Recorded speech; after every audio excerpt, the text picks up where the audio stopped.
Welcome to another episode of CryptoTV. I'm your host, Ornella Hernandez, here to talk all things Web3 and crypto. Today we're celebrating that Bitcoin's price hit 50K this week, and we're talking stablecoins. So stay tuned because we also have a special interview coming up.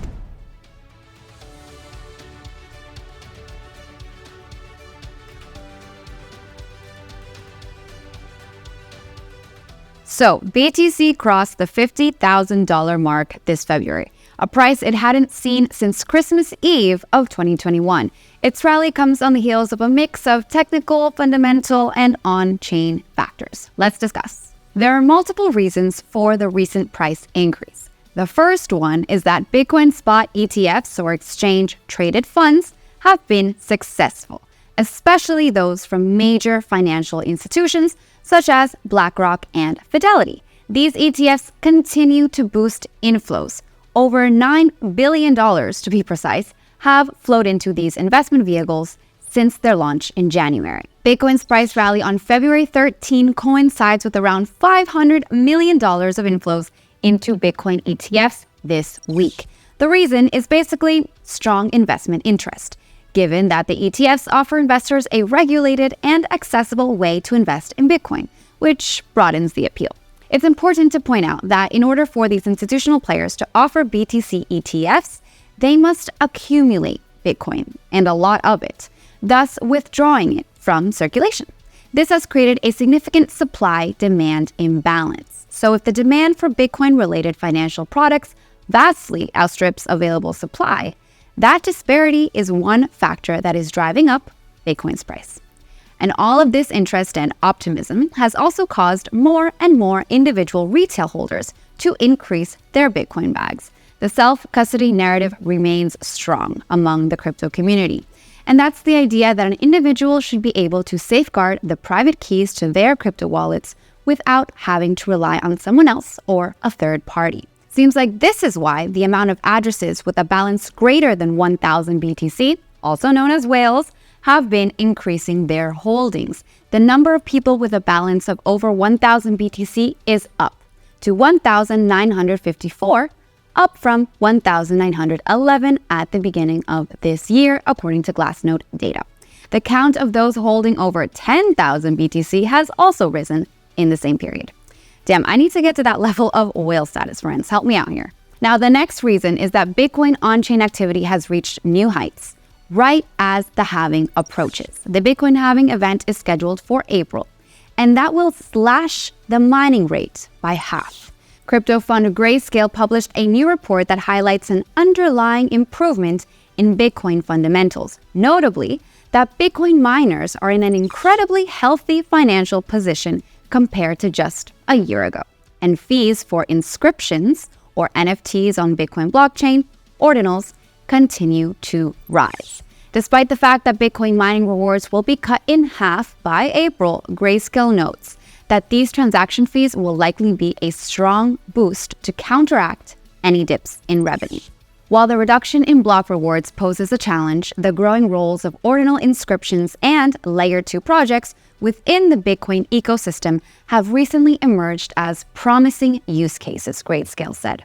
These innovations may offer a silver lining for miners by potentially both enhancing transaction throughput and increasing transaction fees for the network. Now, let's put things into context. Let's see what was happening in 2021, the last time that BTC hit $50,000. According to ex-user Mitchell Hodel, at the end of 2021, over 50% of the supply was held by lattice hands. So that's crypto speak for those who sell their crypto at the first sign of a loss. And Terra's stablecoin ecosystem and Luna coin were still going strong. So was FTX. Oh, and crypto ads were about to dominate the Super Bowl's airtime. During this year's Super Bowl, however, which just took place just a few days ago, there were notably no crypto ads. The most that we got was Twitter founder Jack Dorsey being a Bitcoin bull. He wore a Satoshi shirt while sitting in a suite with Beyonce and Jay-Z. By the way, his Satoshi shirt is available on Etsy if you want it. Mitchell Hodel added at the end of his tweet that the noise is quiet, the fluff is gone, and no, we ride. I think he meant now we ride. And the cherry on top is that BTC's recent gains have earned it its keep on the top 10 most valuable assets by market capitalization list. Currently in 10th place, right under Meta and Silver, we can see that BTC actually only needs to hit $61,000 to pass Facebook and Silver and ride into the top 8. Crazy. So all this to say, go buy Bitcoin before it gets there. Now in other news, we are talking stablecoins now. There's a Polish town that is launching its own stablecoin. Let's look at the map. I know I'm going to butcher this name, but here we go. Minsk Mazowiecki, Poland, right outside of the capital, Warsaw, where the population is 40,000 people. This stablecoin is called Minskcoin, and it debuted alongside a platform called Urban Change that launches USDC-backed stablecoins meant for local use in cities. 10 local businesses already will begin accepting the new stablecoin once it launches. And it's meant to be a shopper-friendly money that offers a new way for people to engage with local businesses and community projects. So individuals will eventually be able to earn tokens by taking part in initiatives that help out the community. For example, people could earn tokens for walking or taking the bus instead of driving everywhere. Okay, I like this community-level digital currency that aims to give people a new way to engage with small businesses, and it's a new use case for stablecoins. But let's see if this actually takes off in Poland. You know another place where stablecoin transactions are booming? Argentina, where economic troubles rage on as the inflation rate last year rose above 200%, and its peso is devaluing rapidly. Argentinians have thus turned to stablecoins, and in particular, Tether and Circle stablecoins. The country, which recently elected crypto-loving Javier Milei as president, has the largest purchases and holdings of stablecoins in Latin America over the past 6 months, according to a report by Mexican crypto exchange Bitso, which reports that 60% of Argentine crypto purchases on the exchange were for USDT and USDC, and just 13% of buys were for Bitcoin. This compares to Colombia, Brazil, and Mexico, where stablecoin purchases ranged between 31% and 40% of total crypto buys. Argentina is actually the second in Latin America for crypto adoption after Brazil, and 15th in the world. And now, with its new president, it may even become number 1 in LATAM. Milei has referred to Bitcoin as the return of money to its original creator, the private sector. He has also called central banking a scam. So we'll have to see if and how Milei intends to incorporate blockchain into his plans. We've already seen how another Latin American president, Nayib Bukele in El Salvador, who recently got reelected for a second term, has doubled down on his Bitcoin plans, and those for Bitcoin bonds, or volcano bonds as he calls them, later on this quarter. Now, in the meantime, let's welcome a special guest on CryptoTV. Stay tuned.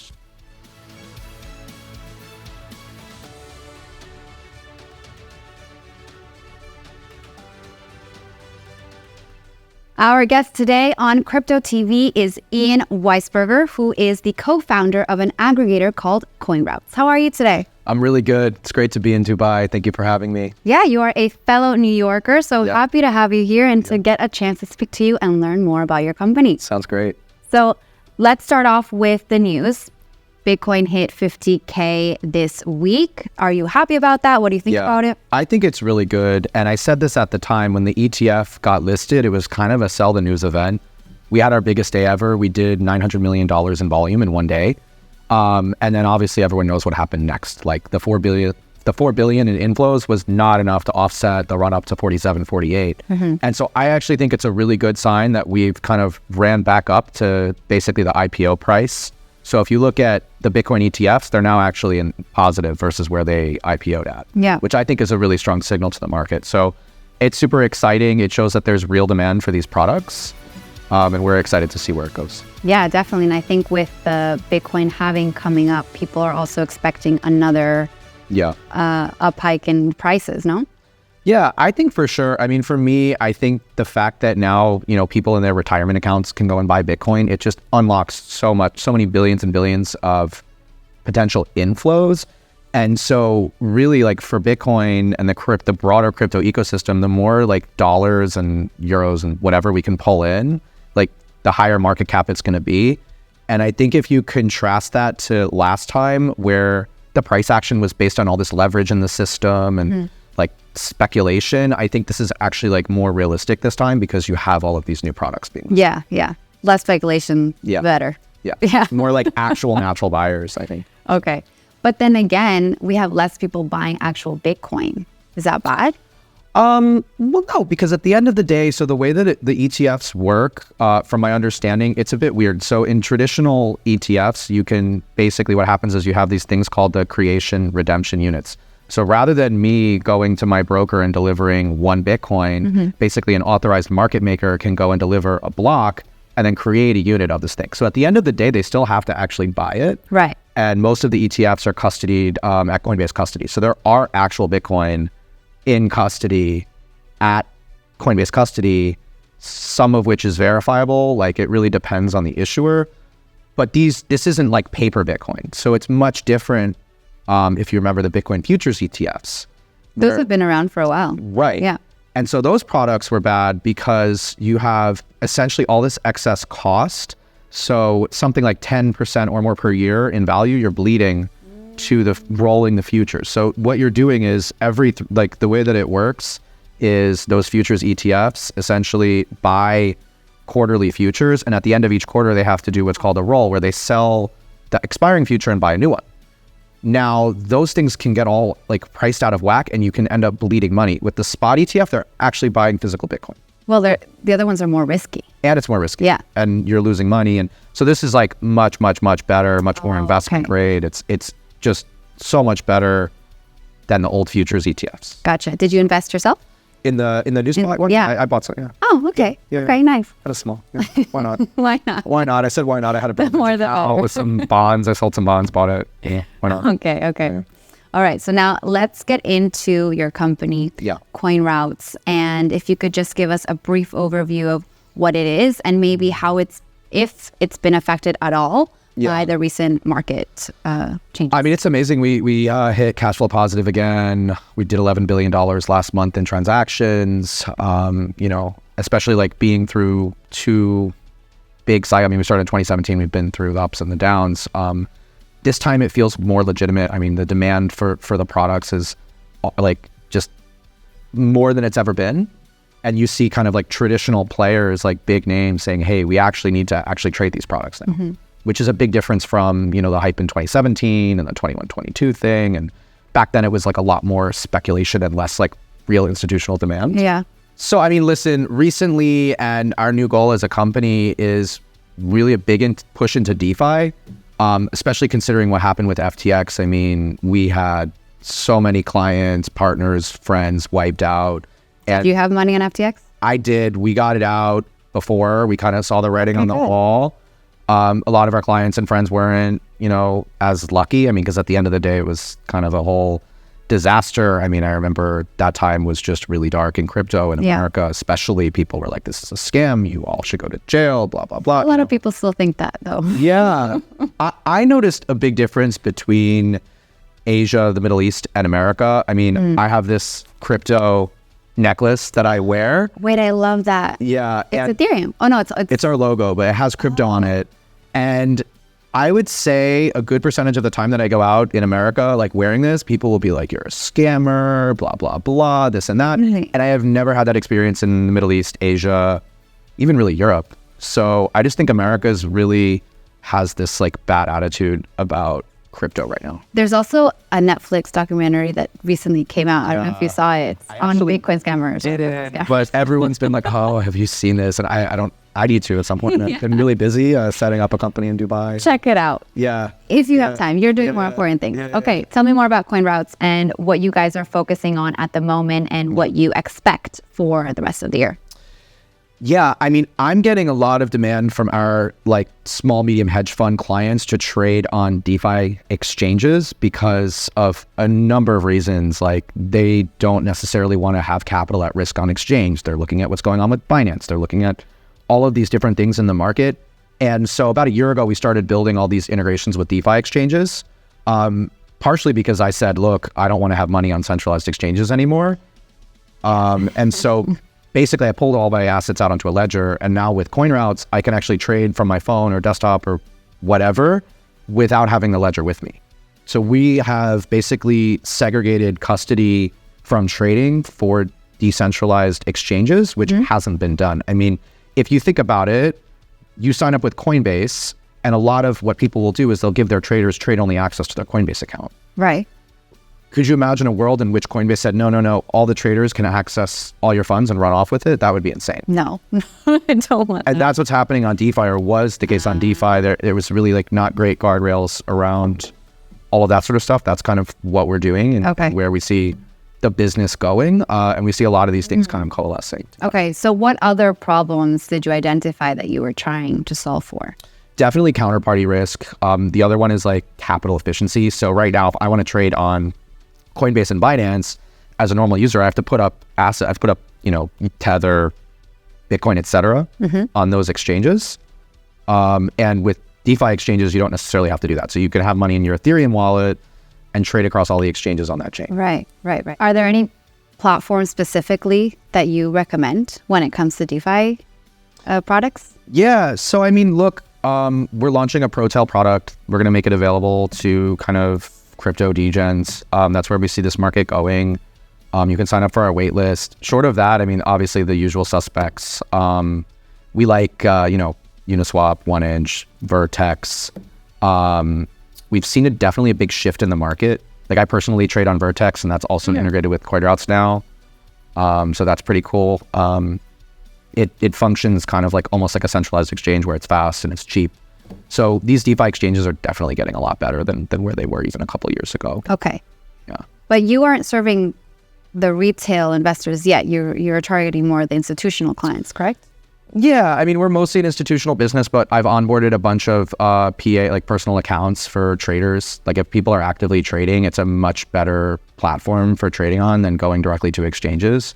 So like I have a buddy who had his Coinbase account on his phone, and he ran into some issues and they drained his Coinbase account. Like I don't have any of my accounts on my phones. I have trade-only access through CoinRoutes. So it's also better from like a security perspective. I can trade and like not actually pull out the funds. And that goes for, my accounts on centralized exchanges, my decentralized exchanges, everything. It's like a good way to kind of segregate out all of those different things as well. I see. But you don't have any of these accounts on your phone? Any of the apps on your phone?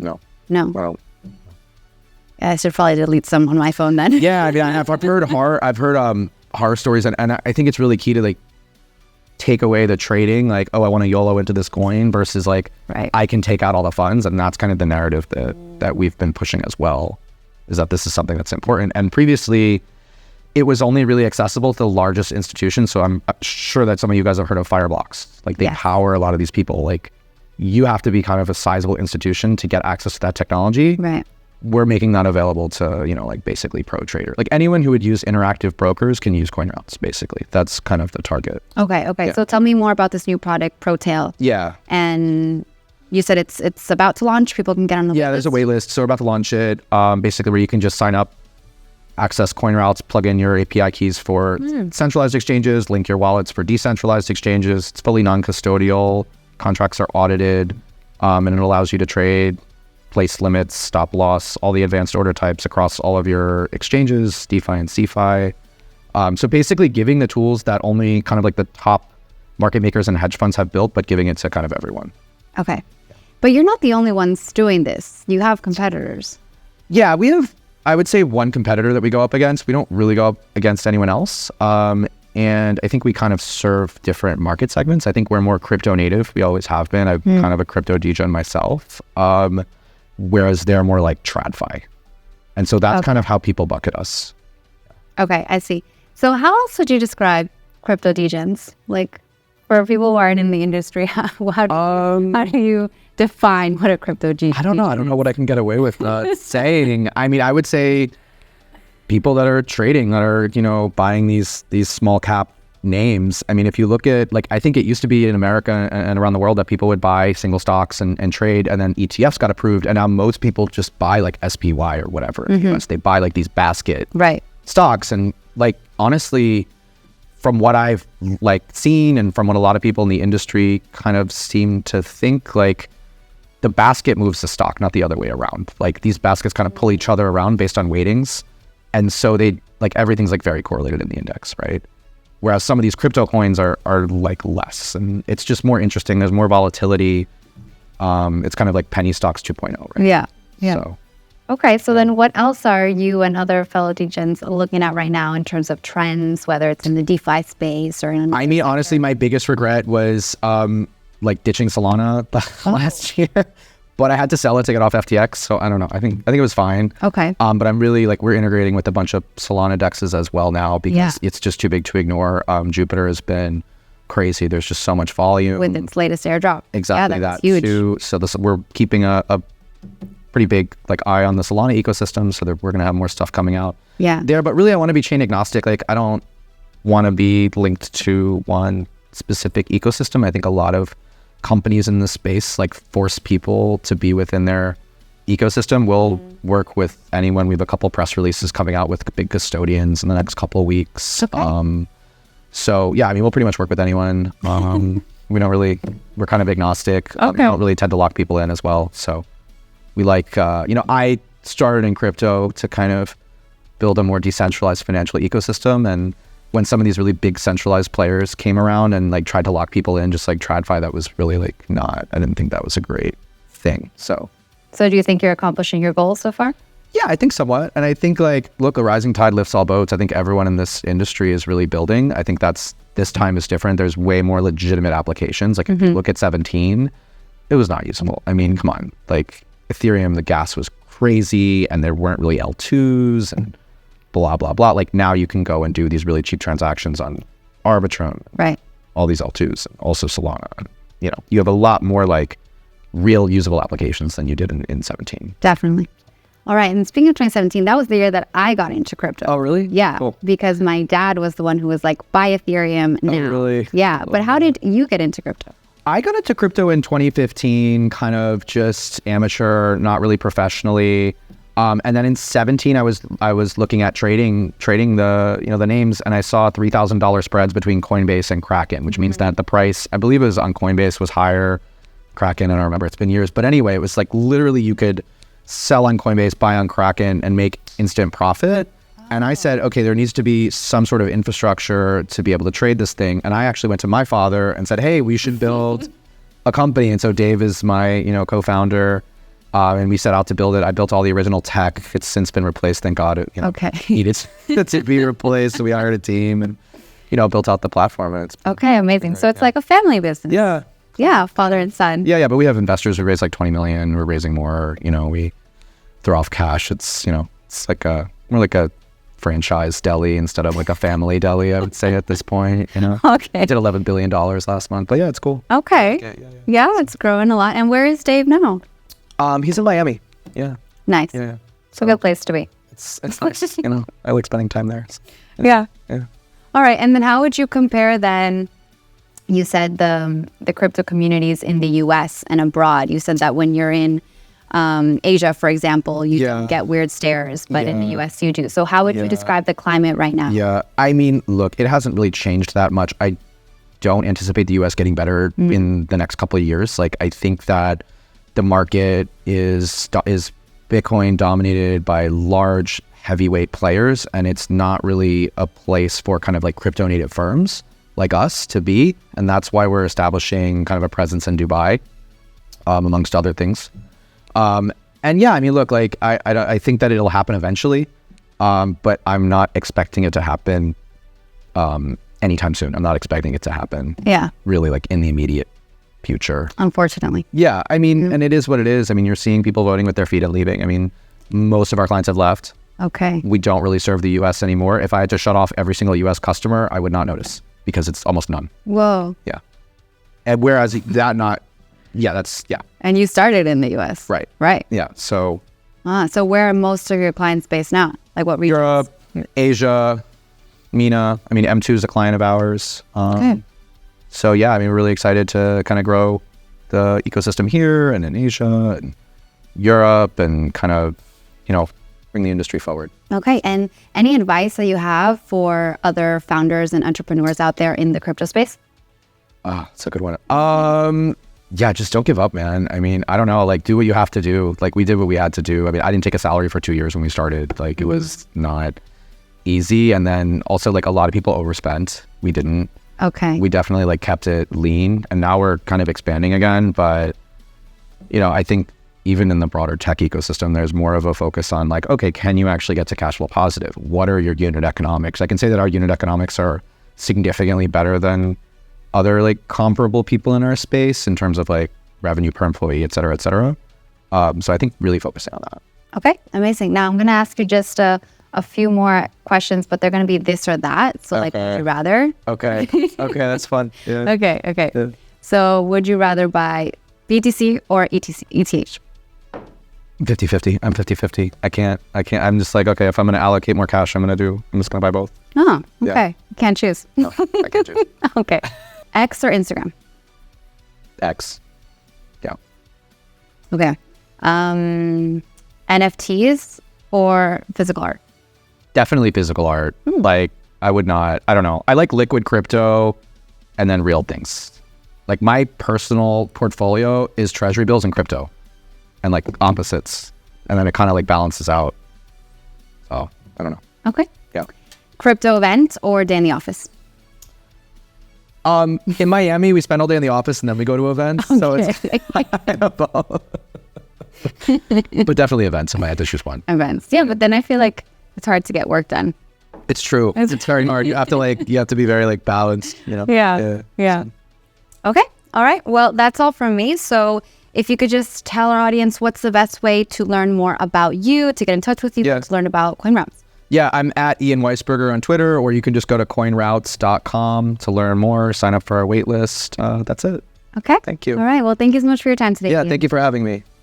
And everyone, please stay tuned for the crypto report coming up next.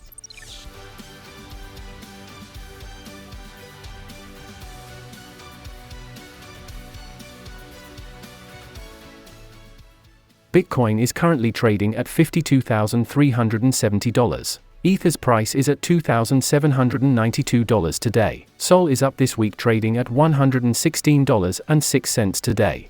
And the Pepe the Frog meme coin token is up nearly 30% this week. And that is all for today, folks. Thank you for tuning in to this episode of CryptoTV. Let me know what you think below in the comments and make sure to give it a like if you like me. See you later, guys.